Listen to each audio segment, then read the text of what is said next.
afternoon, everyone. Thank you for joining us today. My name is Brecken Branchtrader, and I'm the Senior Editor at Gemstones at National Jeweler. I'm pleased to welcome you to the latest episode of My Next Question, National Jeweler's new webinar series sponsored by RDI Diamonds. Today's session features our Editor-in-Chief, Michelle Graff, and Senior Editor of Fashion, Ashley Davis. Before I turn it over to our editors to get the webinar started, I just wanted to let our attendees know that if they have a question, they can type it into the Zoom Q&A box. I'll be back at the end of the discussion to share the questions with Michelle and Ashley. Also, today's session is being recorded and will be available on the National Jeweler website on Friday. Now I'll turn it over to Michelle and Ashley, and I'll be back to field any questions at the end. Thank you. Thank you so much, Brecken. Hi, Ashley. Good to see you again. Michelle. Hi. So we'll start by introducing ourselves. My name is Michelle Graff, and I'm the Editor-in-Chief of National Jeweler. Ashley and I were the two editors from National Jeweler who attended the shows in Las Vegas, which, as everyone knows, just wrapped up yesterday. I went last Tuesday, and I went to Couture, the antique show, which was at the Wynn as well, and then also spent a couple days at JCK. And Ashley? I'm Ashley Davis. I'm the Senior Editor of Fashion, and I arrived in Vegas on Monday, and I got there for the Couture preview night, and I went to Couture and JCK, and I just came back Monday morning. On a red eye, nonetheless. Yes, it's a long time to spend in Las Vegas. Yeah, I mean, especially after being gone so long. So we're here today to kind of just give a recap of what we saw and what we thought. You know, for Ashley and I, at least, this was our first major trade show back since 2019, really. Or I guess for me, early 2020. The last trade show I attended was Centurion in late January, early February 2020. And then, as we know, there were no trade shows for the duration of that year. So let's talk a little bit first, Ashley, about kind of our overall view of the shows, what we expected versus what we actually saw. For me, I would say that, you know, the shows were obviously a lot smaller, and everyone knew that going in. You know, some people weren't planning on attending for various reasons. Some people decided not to attend towards the end because of the Delta variant. I think for me, the shows were about what I was expected, if not a little busier. Couture seemed steady to me in terms of foot traffic, and same at the antique show. And then I would say that JCK, the foot traffic to me at JCK seemed higher than I expected. And the kind of overall vibe I got from people was vendors were happy because even though there were fewer people there, which again, we knew, and the shows were smaller, people were really buying. Like the people who were there came with intent. They came with a list to either fill in, expand, look for new designers, and they were really interested. They just weren't there to browse. So, I mean, overall, I think the shows, for me personally, exceeded my expectations. So what did you think, Ashley? I know you spent time at the shows as well. For me, this shows also exceeded my expectations. We had run a couple of surveys to gauge how the industry was feeling about Vegas and who was going. And in the few months leading up to the shows, that was the #1 question that just anyone that I know in the industry was asking me, are you going? Like, do you think we should go? You know, or just everyone was sort of like trying to take everyone else's temperature on Vegas. And then, of course, with the Delta variant, there were just so many more obstacles than I think we all anticipated we'd be facing at this time of year. So I was really excited to go to Vegas, and then leading up to the show, I was a little nervous because everything with Delta was sort of ramping up more. I knew of a couple of people who had like dropped out of shows at the last second. So I felt just completely clueless as to what Vegas would be like. But it ended up, I feel, being really in line with our surveys and just being about half the size of a typical year. But like Michelle said, business was really, really good because of course we have to consider what a wonderful kind of year and a half jewelry has had. So that's for retailers and designers. So people need to stock up. They want to discover new brands. They want to see what's happening, and there have been so few in-person opportunities. So everyone seemed like they were doing fantastic business. And like you said, Michelle, it was less people kind of looking casually and people that really wanted to buy, because you weren't going to incur the costs of going to the shows this year and take the risk if you weren't there for business. And I heard that across the board, like even from gem dealers in the gem section of JCK. So that was sort of the unilateral sentiment that I got. Yeah, I think one of the discussions a couple of people had with me that I thought was kind of interesting, they moved the shows to later in the year thinking the situation would be better. But like in retrospect, the situation actually was probably better in late May, early June, when the show's normally held, but nobody could have known that. I'm not, it's no knock at the show organizers. Nobody could have known that when they had to make the decisions about the show. I mean, everybody kind of thought that the year would get better as we go on. I mean, there's all these kind of joke memes on the internet about how Delta ruined summer plans. And it's really true. Like, we didn't foresee that there'd be this kind of widespreading variant. When they decided to move the shows in August, we thought more people would be vaccinated and would be better. But that's obviously a separate story from the jewelry shows. Yeah, definitely heard all of that too. People there definitely were there to buy. We know the majors weren't there and that's kind of a big chunk of people missing, because obviously it's late in the season for them to do buying, but that's okay. There were plenty of independents there. And, like you said, everybody was coming to buy. So I want to touch on a point you just mentioned. People weren't going to come and assume the risk if they didn't have buying to do. So let's talk a little bit about safety. How safe did you feel overall? And you can go ahead and start this one. So for me, I felt safe. I think everyone's decision, or everyone's situation rather, is a little different. So my husband and I don't live with anyone or have any family in our area at all, let alone someone who's immunocompromised or someone with health issues or of a certain age. So for us, being really healthy, being vaccinated, I felt comfortable assuming the risk, and just living my life. And then as someone who's part of kind of the great COVID migration away from cities like New York and LA, it became that much more enticing for me to want to connect with a lot of jewelry people at one time. So I felt very safe at Couture. At JCK, there were so many people that it was a little jarring to me immediately, because I was like, oh wow, this is a crowd like as if you're going to a concert or something. So that was, definitely seemed like you're just mixing with a lot more people.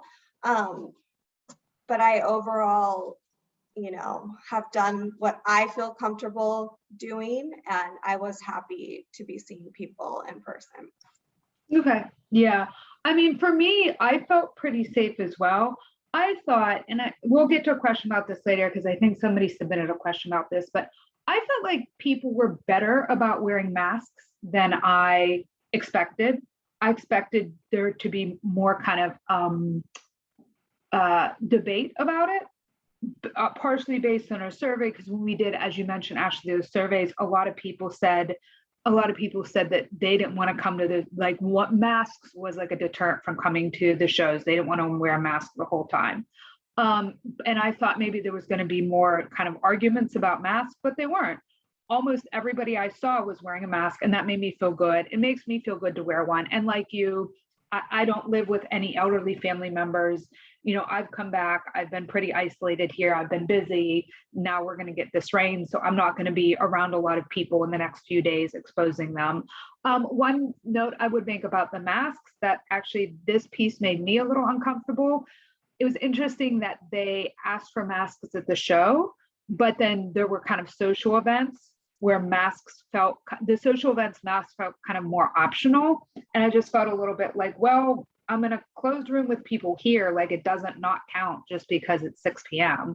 Like if everybody wore masks on the show floor, a lot of events, indoor events, they weren't, masks were kind of, I mean, I would say one indoor event I went to, I noticed that everybody had their masks on. And then after about 2 drinks, people were, you'd lose your inhibitions. People were done like putting the mask up and down so they didn't wear it. And I was a little like, ugh, this is kind of a lot of people in an enclosed space without a mask. But I am vaccinated. So, I mean, I too assumed the risk I felt good in taking. And I also, even though I live in New York, I too have not seen a lot of people whom I really like and respect in the industry and like seeing in a long time. So I was happy to see people again as well.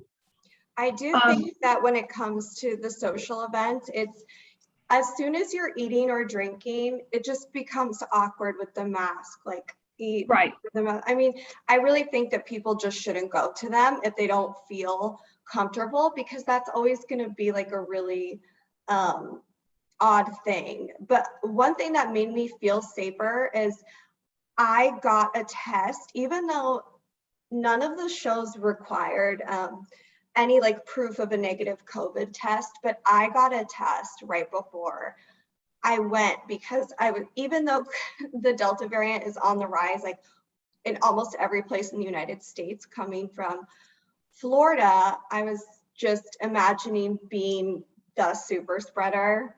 And that honestly, I hadn't taken a COVID test in so long because of being vaccinated now, but that made me feel so much better. Right. Going into it. So just, I feel like in these weird times, like taking the personal responsibility to do things like that, to take as much precaution as you can, helps. Yeah, no, I agree. And now that you're saying that, I don't know why I didn't take that step. I should have done that as well. So let's talk a little bit about trends that we saw at the show, kind of veering away from safety and attendance into trends. You're wearing quite a lovely grouping of necklaces there, gold necklaces, this kind of layering still on trends. But you're a fashion editor. You see all the new collections. You were at Couture all 3 days. What did you see in trends? And was there any like really something that was like really new that we haven't talked about before? As far as something that's really new, I mean, I just don't think jewelry changes that quickly, which it shouldn't, because these pieces are investments and supposed to be timeless. I think just seeing kind of the different trends that have really had lasting power and are increasing was, for one, color. I think that would probably be the biggest one, and actually less of the enamel, which could have been just because of the certain designers who were there. I'm trying to think, but not 100% sure. Less enamel, but more just colored gemstones is what I was seeing. Like a lot of color, so much so that it was kind of refreshing to see the couple of designers who really don't embrace color and we're offering those gold and diamond collections for the kind of classic diamond lovers out there. So that was a big trend. I'm sorry, I have a quick question about color. Do you think that as the continued interest in color has anything to do with people wanting to like be optimistic and feel sunny, and like color makes people happy, and it's like kind of people coming out of this and going to be looking for things that are like bright and positive? Do you think that has anything to do with it? I think that totally could have something to do with it. And there are so many colorful accessories right now outside of jewelry, like colorful bags and shoes, colorful clothing. So there's definitely a mood going on. It's like a reemergence. Like people want to come out, and they want to come out with something bright and happy. I really like your blouse, by the way, and it's an excellent example of what we're talking about. I know, this was so fun. I wanted to wear this at the show and ended up not being able to. But there was a trend forecaster. Her name is Jessica Rich. She works for the Accessories Council.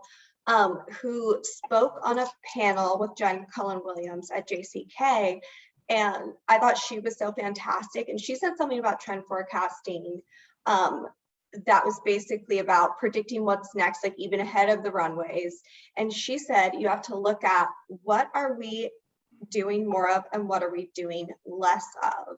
I thought that was so smart and just really kind of demystified a lot of trend forecasting for me.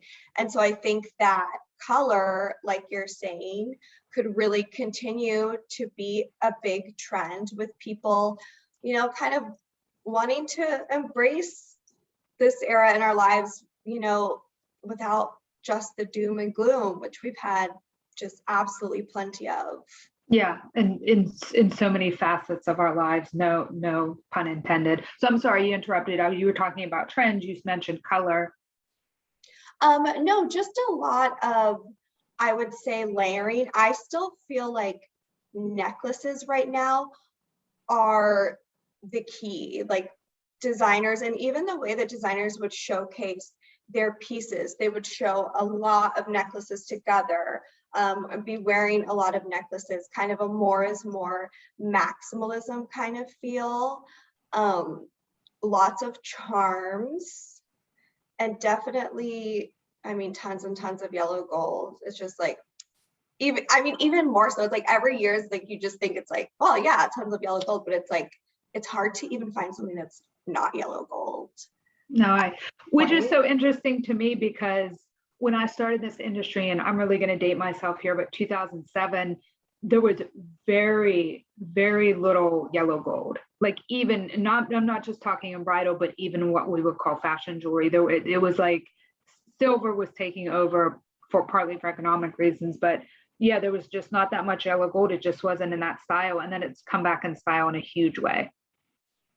Yeah, absolutely. And it's surprising because Gen Z loves Y2K and they love the 90s. So it's almost surprising that yellow gold is like still so popular, but let's face it, Gen Z are not the biggest fine jewelry purchasers. So I mean, it's probably the millennials now, right? I'm not sure as far as overall purchasing power. I mean, so many people who are, well, if we're talking dollar amounts, I would still think it's even not millennials. Yeah, that's true. So for me, I mean, I saw a lot of the trends, same, like tons of yellow gold. I saw so many, I mean, and the charms all feed back into the whole personalization thing. And we're still really in the moment of personalization. And I think we mentioned this on the here before, people looking for talisman, for something to protect them from, you know, difficult times, from evil, from disease.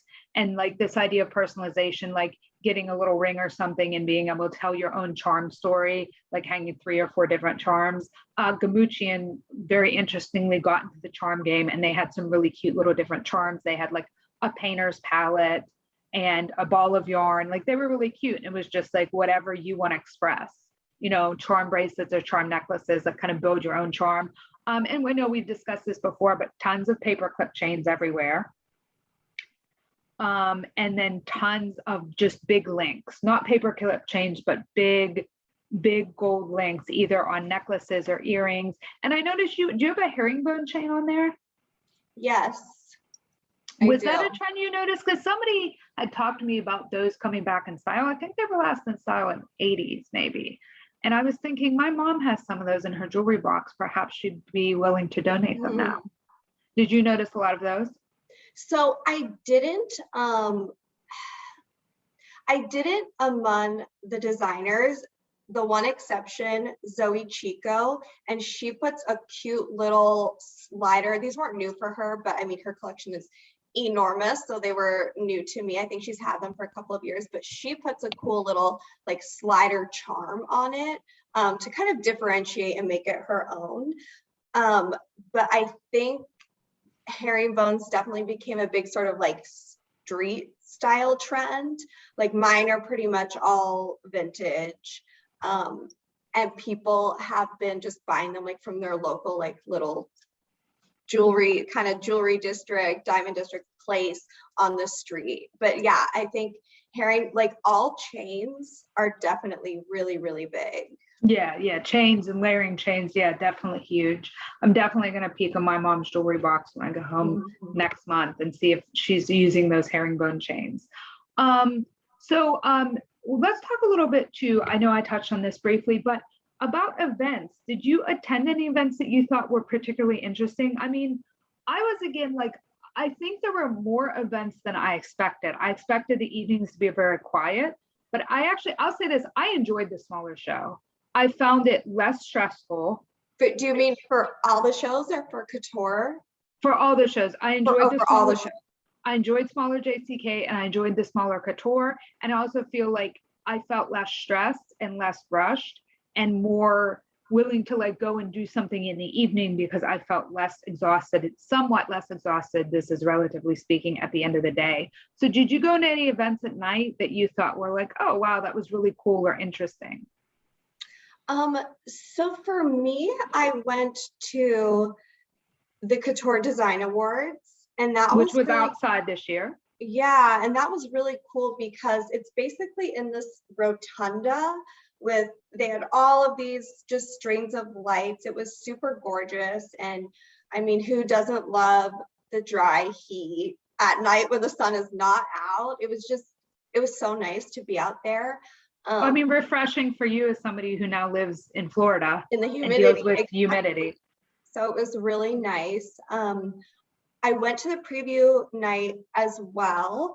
And the preview night, I think, was maybe added on for Couture, just to kind of like maximize the time that everyone was there since it was a shorter schedule. For that, people just seemed really tired from setting up their booths. So and probably like flying in right then too. Yeah, so I loved the opportunity for a little extra time to play with collections, but I think I was probably like on the more festive side of everyone else. And then otherwise I went to a really lovely press dinner one night, but I didn't do too many other events. Okay, that's interesting. Yeah, I mean there weren't a ton of events, but like I said, I felt like the shows being smaller and less stressful, like I felt like more energetic in the evenings.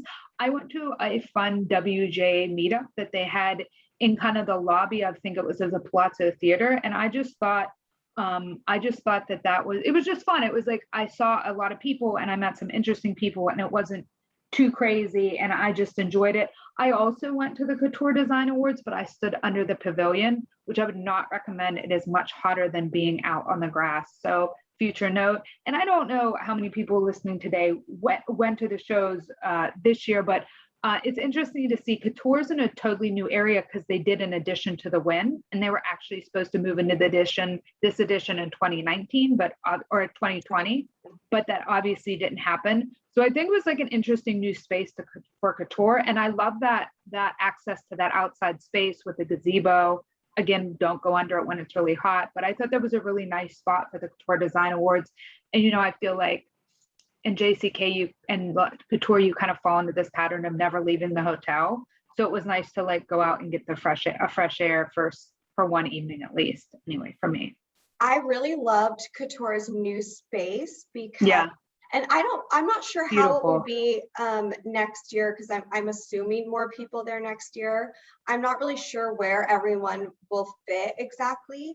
But the design atelier, which showcases kind of the emerging brands, was in a hallway that had a skylight the whole way across. So there was so much natural light, which was just gorgeous. Like jewelry comes alive in natural light. And we all complain about like trade show lighting, and you're taking a picture and the light is orange and then suddenly it's like bright white. And so that was so lovely. And I think all of the designers in the DA were just loving having that like airy open space. So I thought that was incredible. And that's everyone's favorite part of Couture, is like strolling through the DA. It's always just exciting to see, what's next. I'll note, this is kind of more back to a previous question, but one interesting thing about the DA was that a lot of times designers feel like they're building relationships there, and maybe they'll kind of take orders more after the show rather than during the show, or just kind of foster relationships over the 3 years that they're there. And this year, even people who were exhibiting for the first time were really shocked because they said that buyers were just writing orders right at the show. And then like emailing them for like confirmations, and they were like, oh my God, the show's not even done. Like, we haven't even like gotten a chance. And so they were all super excited about that, but which I thought was a really interesting change this year. I mean, I think the show's being in late August, they don't have any time to lose. Like, they want to get the jewelry in their showcase and get it like out on their social media and out to their consumers as soon as possible. But that's good news for everyone, especially smaller designers that can that can service them in that way. That's awesome. I'm not sure what the show's going to look like either next year. And that's an interesting point, because from a personal perspective, I really liked having the antique show, which is owned, by the way, I'm sure most people know this, but it's owned by the same company that operates Couture. I love the antique show, and I loved having it right there with Couture.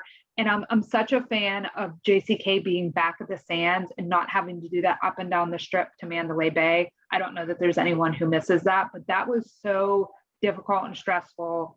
And I love having, I don't know if the exhibitors feel the same way, but I loved having the antique show right there. It made it so easy to hit up both shows in one day. And, there's always things to see at the antique show that are wonderful. So I was a fan of that. I completely agree. And I think even designers, like, they love to go and pick up things so they can repurpose stones. And I didn't make it to the antique show because I'm just perpetually late with my appointments. I always chat for too long and stay for too long. So I didn't even make it, which I kind of predicted, but the proximity was so great. Yeah, I loved it. Again, I don't know what Couture is going to do next year, but that new space Couture has is beautiful. And I hope the antique show stays at the Wynn in some form or fashion. So did you have a favorite, and you could have multiple answers, favorite piece of jewelry you saw, favorite designer, favorite appointment? What were your standouts from the show? Because you do definitely a lot more appointments with designers than I do. I think for a favorite piece of jewelry, I'm not sure that I've ever seen Jenna Blake's jewelry in person before. She's definitely been on my radar because she's with Muse Showroom, and she has a fabulous PR agency, Krupp Group. So she's definitely been on my radar, but seeing her jewelry in person, it's so chunky and tactile.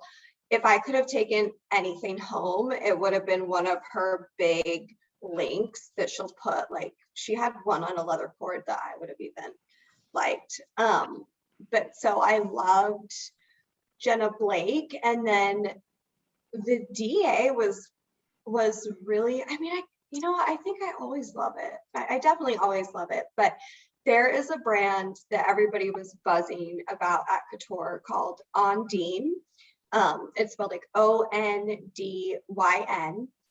The designer has a lot of experience, just not designing for her own label. So the collection is so mature, so well edited. The designer, Tara, also works with a fabulous consultant and PR person named Jennifer. I don't know how to say her last name. Sengodi Novetsky. I'm so sorry about that. I know that was very wrong. But anyway, Jennifer has worked at both Bergdorf's, and then she's worked in editorial at Harper's Bazaar. So she was, like, I think also a big part of editing, of launching this collection that's just so edited and nice, and also like surprisingly great price points. And the designer won a Couture Design Award, and I saw lots of retailers going to her, so that was really exciting. I think that Bram is just, wherever Bram is at any time, I mean, you cannot miss his jewelry because it's so special and so many one-of-a-kind pieces. It's fun to see the designers who do like lots of one-of-a-kinds. Like Right. Amrapali or Silva and C, and then a couple of others in the DA. I loved ARK, like ARK. Right. She's been around for a few years, and she's even been at Couture once before as part of a showroom, but she's really kind of reinvented herself and honed in on what she loves. There's always a spiritual bent to her jewelry, and it just looked fantastic. And I thought, so did ARK. No, I just said ARK, sorry. So did Rena.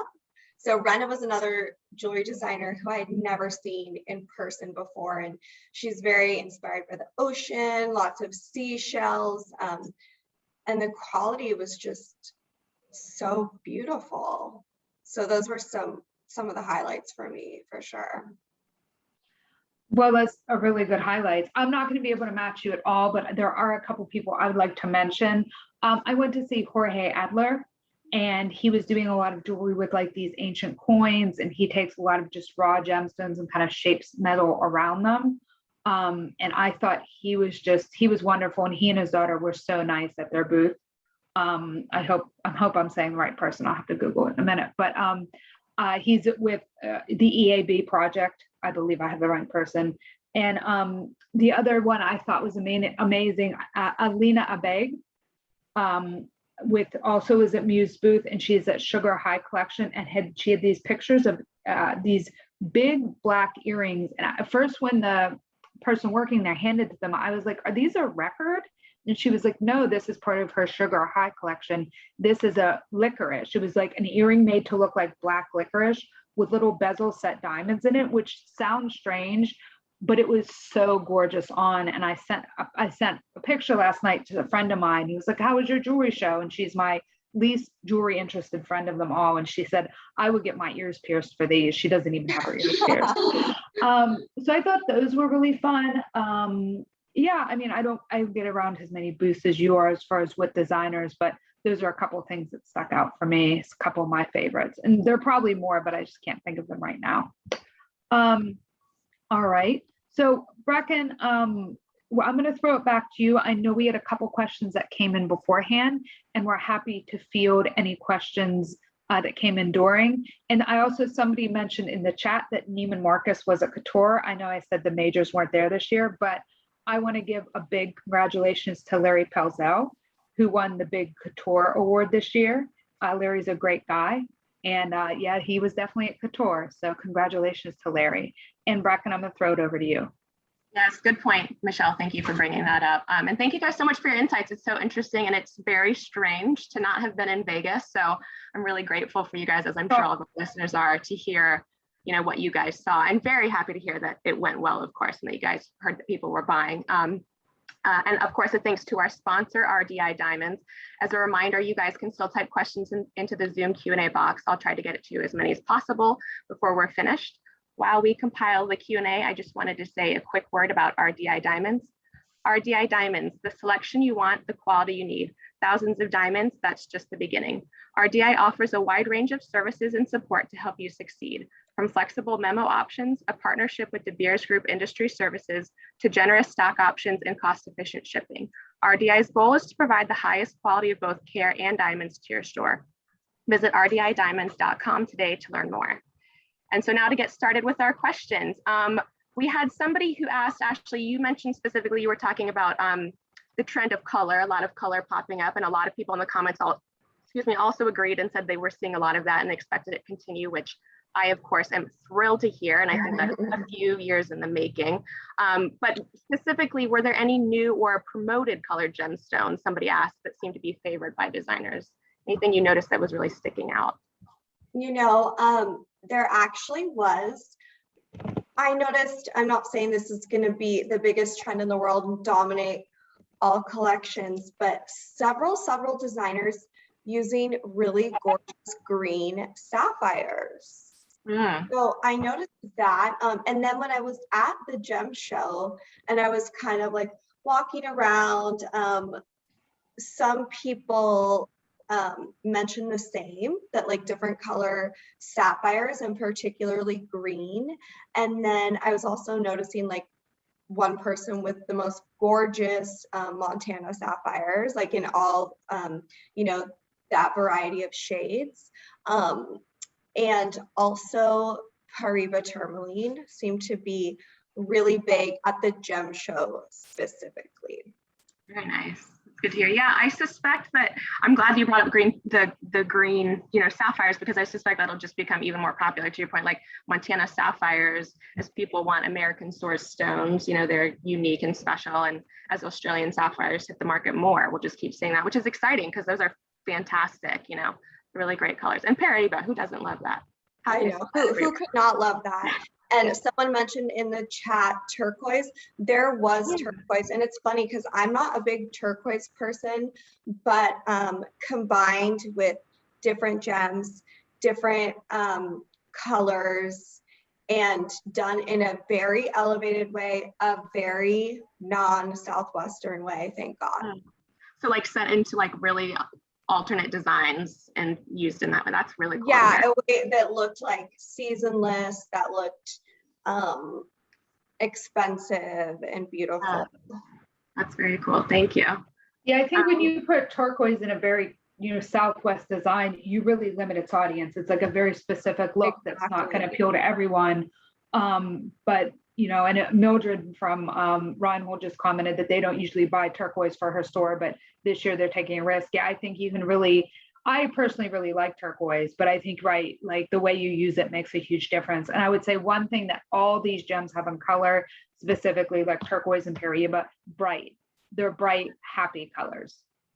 Yeah, definitely. Yeah, you're so right. I mean, when you stick turquoise next to other stones, it becomes sort of something other than like a Southwestern stone. You know, if you put it next to diamonds, it just really pops in a different way. So that's pretty cool. Turquoise looks really good with yellow gold. Who knew? Because it's not used in that way a lot. I saw so much beautiful blue zircon at the gem part of JCK. I wish I had seen it. I wish I'd seen more designers using it, because that is one of those gems, at least the quality I was seeing, that is just so vibrant. One other gem show thing to kind of continue with the blue green theme was unheated tanzanite. So Brecken, you might be used to seeing this, but this is not something I'm familiar with. I'm only used to seeing the heated, really deep blue and purple tanzanite, and the unheated ones are so gorgeous. They're like from light green to grayish to all different shades of blue, and I thought that was really intriguing. That's cool. That's really cool. Yeah, they can be sort of muddier, you know, but I suspect that that's not what they're using, is like the browns. They probably go ahead and heat those, but it is interesting to hear that they're now featuring unheated, because I guess adding the unheated label would be, you know, really something really special. So that's very cool here. Wow. So you guys mentioned that people were, you know, buying strongly. Do you suspect that, did it seem like people were buying for the holidays? We had somebody who asked, are the vendors that wrote all those orders going to be able to deliver timely and before Christmas, seeing as it's late in the buying season? I guess it would depend on, I guess that's a very per vendor basis, depending on what their, supply chains we know have been disrupted by the pandemic, but it depends on how their supply is, how much was ordered, what was ordered. I mean, if you're buying one of a kinds and somebody made one ring and you're like, I want to put this ring in my showcase for this Christmas, then no problem. But yeah, I mean, I don't know. I guess that would really depend, and Ashley, you can jump in here, on the designer's current supply and what exactly was ordered. Yeah, I'm not totally sure, because I do think it would depend on how big the order is. But I mean, I know that people try to move heaven and earth for a special retail account, so I'm sure some of it is holiday, but that is not something I discussed specifically with any of the designers. Yeah, I mean, some of it, a lot of people we know, like there was one retailer that said, you know, I'm just going to look, I printed my holiday catalog in July, you know, I'm just going to go look. There could be people that already have their holiday plan set and think this is what we're going to sell at holiday, but let me get a jump on 2022 buying and see what's coming down the line and start building out collections and ideas for marketing, et cetera, for 2022. I mean, probably this is around the time when you would start doing that. So it makes sense, right? But I think that's really like a case by case basis. Yeah. Okay. And so we had one question. Michelle, I'm going to throw this to you first, and then we'll see if Ashley has anything to add. But aside from COVID and masks, what would you say was the leading issue on the show floors? Leading issue on the show floors. That's a big one, I know. I have an idea. Or go ahead, Michelle. Yeah, I don't know if I would say there's an issue. I think a lot of the conversations we've been having at shows, I mean, I feel like conversations in jewelry industries are like trends. They don't come and go every year. Like responsible sourcing is still a big conversation, like tracking things from mine to market. Where's this coming from? What did it do for the people who made it and who worked to retrieve it? I mean, that continues to be a conversation. And I feel like the more of the kind of focus on the show floor, in my opinion, was people were just happy to see each other again. I mean, some of these people I haven't seen in over 2 years.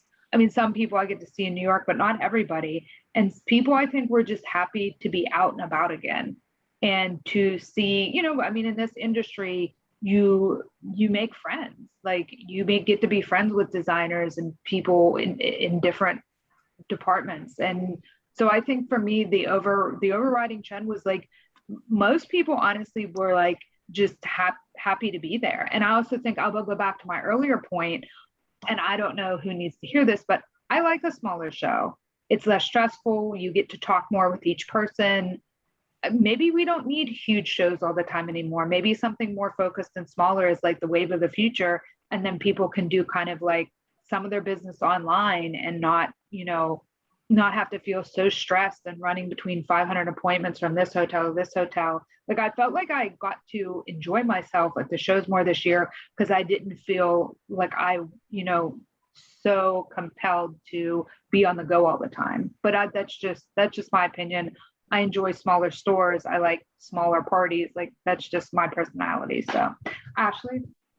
So for me, a lot of people at JCK were really upset with show management.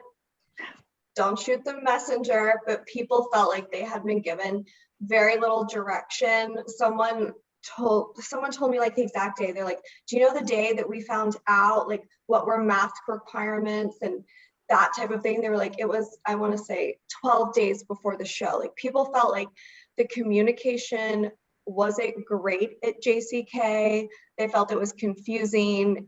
They said that they would have preferred if the show had come out with a solid plan and just really owned it. Like we're going to have these sanitizing stations or we're going to be cleaning extra. And they felt like it wasn't communicated clearly, and vendors want to communicate that to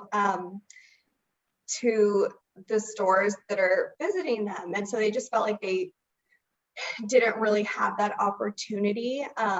And then the gem people were upset about their location because they said it won't be the same next year. It was on the 3rd floor this year, which, I mean, that seemed, oh, no, they want to be on the main floor. That was it. And they said they were talking about changes in recent years and breaking with AGTA, and there was definitely frustration about that. They just feel like they need more support, and multiple people told me they wanted to be on the ground floor so that they get more foot traffic. Yeah, I think people complaining about their position at a show is like not to discount their complaints, but I think that's a pretty common complaint. Like we don't feel like we're getting enough foot traffic here. But yeah, that's very interesting. I guess I would say for me, before the shows, I can kind of see what they're saying about the masks, because I kind of felt like the shows didn't want to come out and like take a strong position on masks because for whatever reason, it's like a hot button issue, instead of just saying, hey, we're requiring masks, period, end of sentence. They kind of like, they weren't as communicative on that issue. And I kind of felt like maybe just because it's such a hot button issue, really for no reason, that maybe they were just trying to not communicated about it, but they weren't as straightforward about it as they could have. And Were somebody they, here. were they enforcing, did they seem to be enforcing mask mandates? Yeah, like I said, I didn't like, after so much, drama over masks, like you see on the news all the time, of this person got in a fight on the airplane or in the retail store over masks. I don't feel like I saw really many people not wearing their masks. And if they weren't wearing their masks, it was because they were like drinking a bottle of water or something. I didn't see any. I mean, I wasn't in every space of the show all the time, but I didn't see any blow ups over masks or refusal to wear masks. I don't know. Maybe I missed it, but that was my perspective. I didn't either, but also I didn't see anyone enforcing it. Like people just seem to be wearing masks, but I didn't get yelled at if I took my mask off for like an earring picture. No. All right. Okay, and this is a good segue to, I mean, you touched on this, Michelle, liking a smaller show, and we had somebody in the comments who agreed, saying, it was much easier to actually have appointments with designers, get to have conversations with people. So, between that and with so many online solutions for B2B, what are your thoughts about how the trade show models might change or could change? And I know you also went to that panel, Michelle, on Saturday for. Right. So on Saturday morning, I went to a panel, and the point of the panel was kind of like looking back at the last 18 months and looking ahead. And Sarah Bachman with Reed was there. And the moderator asked her about, like, do you see shows being more of a hybrid model in the future? And she said, no, that the feedback they've gotten is everyone was happy to be back in person, which I would agree with. But she sees the show offering something more hybrid, like online all year round. Instead of just focusing on JCK and it's these dates, that they'll keep things going on all year round to keep people engaged and keep buyers and exhibitors connected, which I thought was interesting. Something else interesting about the show was that they were streaming. So when I was at that panel, it was also being streamed live to people's room in the hotel room. And I don't know if that's something that's going to continue, but this panel was 8:30 in the morning. So that gave people the option, like if they wanted to see it, they didn't necessarily have to get dressed and come downstairs or come over from the Wynn. They could have just watched it in their hotel room, which I thought, is really interesting and really kind of fits in like with what we're doing right here. Like we've been doing these webinars online all year, and people tune in, and it's a great educational tool, and they can kind of watch it when they want. So I thought that was an interesting little addition that I'll be curious to see if it's something that they continue next year. Like when they're doing educational events, are they going to be also streaming them out in a digital format, which I think is a good idea. Ashley? Yeah. Oh, sorry. Oh, as far as being sorry, and were we saying, the future, like in person versus virtual? So I know that people obviously made it work last year virtually. I mean, I almost don't know how buyers do their job, but I know that they're doing it that way. It's such an advantage to see it in person. It's a completely different perspective.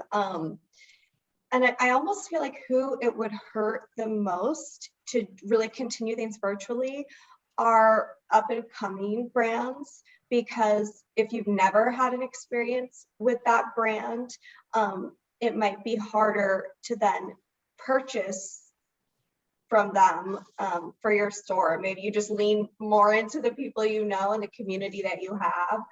So I don't know, people will make it work through anything, but there are so many opportunities when you're in person, and it's just sort of that X factor of like, who could you meet, who could you chat with, who after 3 years of having an appointment every year are you finally gonna do business with? So I think it's just that aspect. Yeah, there's nothing like seeing it in person, playing with it in person, and like establishing some sort of connection and like repeatedly building that relationship, right? Like time and time again at a show. Right. Yeah. Well, Brecken, you're about to head to your first trade show since 2020, right? You're going to the Hard Rock Summit. Yep. Fittingly, the last show was a gem show, and my first show will be a gem show again. And I'm very, very excited to get out there. What are you expecting there? Not to put you on the spot. Sorry, I'm just curious. I don't know. I mean, I'm super curious, but I think it is going to be great. There's a lot of excitement around it. People are just like, you know, ahead of time. I haven't heard anybody be like, I mean, I think for gem shows, you're either you're going because you really want to buy, you know what I mean? So I expect all good things, but I'll be very curious to see if the momentum that segment has built up in the past year and a half is still going. So. And that's in Denver, the Hard Rock Summit. Is that September or November or October? I'm sorry. It's in September. Yeah. It's okay. Something like the 16th to 21st. I forget exactly what, because they're two separate components and they overlap by 2 days. But I definitely can't wait to get out there. So yeah, and Denver in September sounds appealing, right? Like that sounds I don't mind nice time of year to visit there. Yeah. One more note I'll make is, you know, when we did those surveys, one of the reasons people didn't want to go is like, I don't want to go to Vegas in August. And I mean, it definitely was hot, and this is just my perspective. I didn't spend any more time outside than I usually do. Like, I don't usually think about the weather in Vegas because it's just, I mean, you're just in an air-conditioned hotel the most of the time. And honestly, I feel like it was probably just as hot in New York, but it's humid. Like the temperature's lower, but it's humid hot. And out there, it's a dry heat. And there definitely is a difference. I mean, it was hot, but I don't feel like it was that much hotter than when we usually go there in like May, June. Like, I didn't think it was that much of a difference. I mean, I don't know what Vegas weather is like in July, but you know, at this point, we're kind of trending into fall anyway. So I don't know. Yeah, the weather for me was a non-factor, and everybody made a big deal about going to Vegas in August. I didn't think it was a big deal. I wonder if those were people who were maybe already thinking like we don't really need to, you know, maybe on the fence, and then thinking, oh, that just doesn't sound appealing at all. So like, yeah. You know, right. You can always make reasons to not want to go to Las Vegas. Let's be honest. Yeah. Because we say the same thing. I mean, we say the same thing, Michelle, like, you know, you think about even being there in June and it can still be really hot when we're usually there, but, you know, you also don't really see the light of day unless you happen to leave a casino for like a few minutes at lunchtime. So exactly. Yeah, it's a non-factor. But so I think that's all the questions we have for now. Thank you again, Michelle. Brett, can I just have one more thing to add? Something just popped in my head. I think too, from like just a general crowding perspective, that Vegas was less crowded with non-show people. So it seemed a little bit like the airport was way less crowded. And it just seemed to me a little bit easier to like really like get into restaurants and stuff and kind of maneuver around Vegas. And I'm like, well, probably like when we come around Memorial Day weekend, that's probably a high time for tourism. And then you go in August, and between COVID and it being in August, it was really a big difference.